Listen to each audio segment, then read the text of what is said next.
welcome to another video. So today I am going through 10 of the crime, thriller, mystery, I think they're all thrillers, that are on my TBR. So I'm putting like crime, thriller, mystery as a sort of big umbrella kind of category here, but these are just criminal-ish books that I'm excited to read. So let's get going. The top is an ARC. This is Speak of the Devil by Rose Wilding. This comes out in June and sounds so good. So this one, we've got 7 women. 7 women stand in shock in a seedy hotel room. A man's severed head sits in the centre of the floor. Each of the women, the wife, the teenager, the ex, the journalist, the colleague, the friend, and the woman who raised him, has a very good reason to have done it, yet each swears she did not. In order to protect each other, they must figure out who is responsible, all while staying one step ahead of the police. It sounds so good.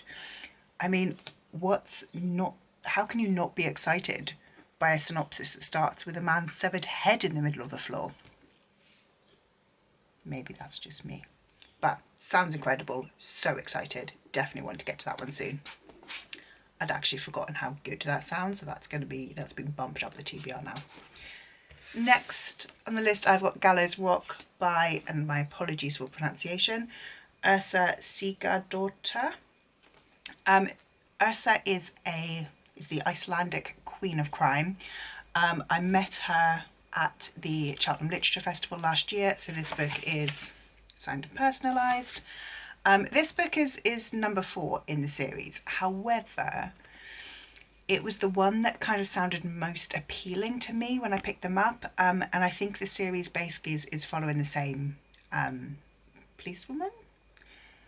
So I feel like, same detective, so I feel like it won't matter too much that I'm starting midway through, because it's not necessarily following previous storylines, it's just following the same detective. So this one, the synopsis starts: on the jagged, bleak lava field just outside Reykjavik stands the Gallows Rock. Once a place of execution, it is now a tourist attraction, until the chilling moment a man is found hanging from it once more. The nail embedded in his chest proves it wasn't suicide, but when the police go to his flat, a further puzzle awaits. A 4-year-old boy has been left there. He doesn't seem to have any link with the victim. His parents cannot be found, and his drawings show he witnessed something terrible. So good. So again, very excited. We like dead bodies over here apparently, but yeah, dead bodies, kids, this sounds so good. I'm already excited by this far into this video. I mean, I'm 3 minutes into recording and I'm already just so excited by the books that I've talked about, and I want to read them immediately. This is a good thing. Next on my list I have The Sanatorium by Sarah Pearse. So this one follows someone who is in this imposing hotel in the Alps. It was an old sanatorium, it's now a hotel, and I think they get snowed in and then people start dying. This one sounds very good. I do enjoy a locked room mystery. This one sounds exciting. It sounds very chilling. It's not something I'm going to want to read right now because we're going into summer, and this definitely gives me winter vibes. It's snowed in the Alps. But yes, I'm very excited to get to this one. And the next one on my pile, I have got The Skeleton Key by Erin Kelly. First of all, how beautiful is this cover? Absolutely stunning. This follows a family where the father wrote a book that had clues to basically find pieces of this like fairy woman's body, but they never found the pelvis. And now, sort of 50 years later, he has decided to say where that is, and it's sparking another global treasure hunt, but with people are really wanting, the stakes are very, very high, and people are going to kill to find this pelvis. This sounds so good. I know a couple of people who have read this one and said it was absolutely fantastic. I am very, very hyped to get to this one finally. Plus, this is just beautiful. Next on my list, I've got Daisy Darker by Alice Feeney. This edition I think is gorgeous. This is a special Cornish edition.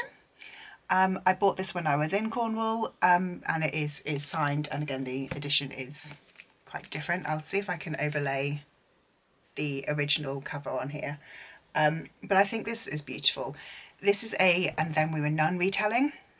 So a family have basically a family reunion on a house that is on a rock. Tide comes in, so it's locked room, and then people start dying.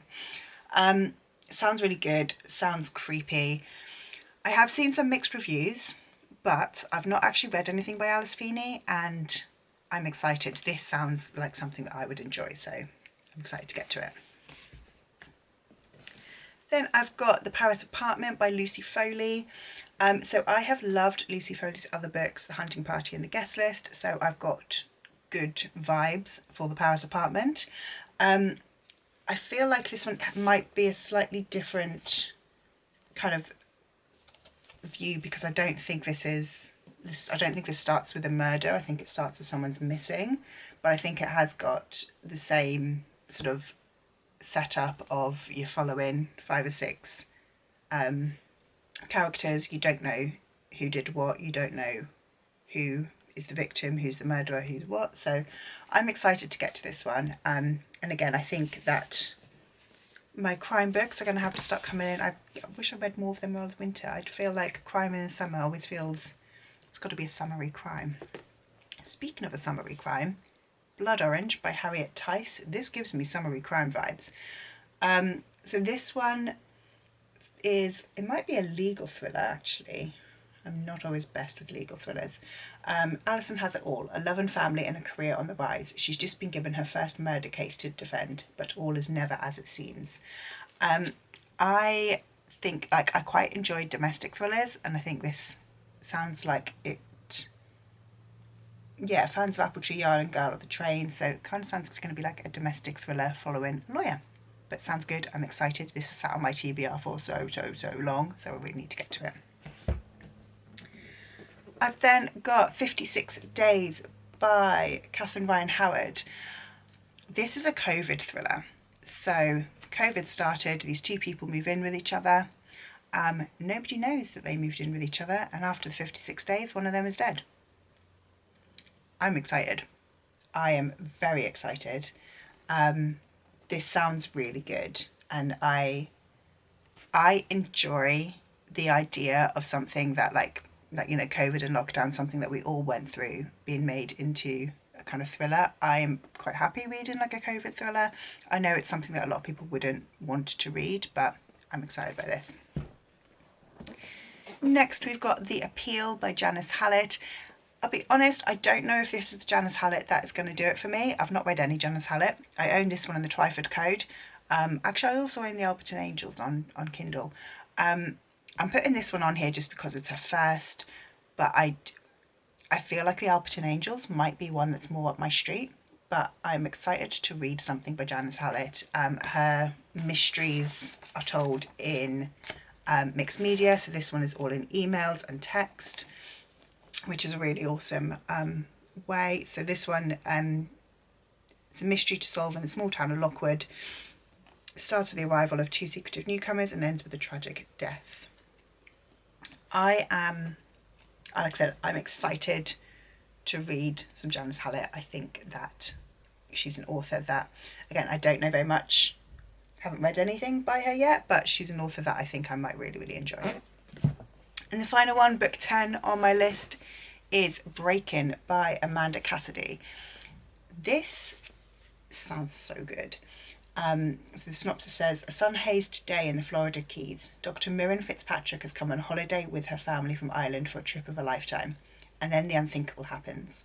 Her 8-year-old adopted daughter goes missing from the beach. Devastated, she appeals to the world for help.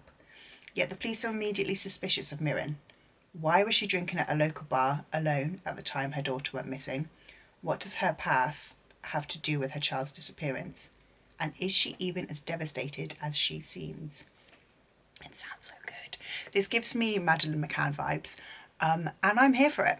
I think this sounds fantastic. I love the kind of idea of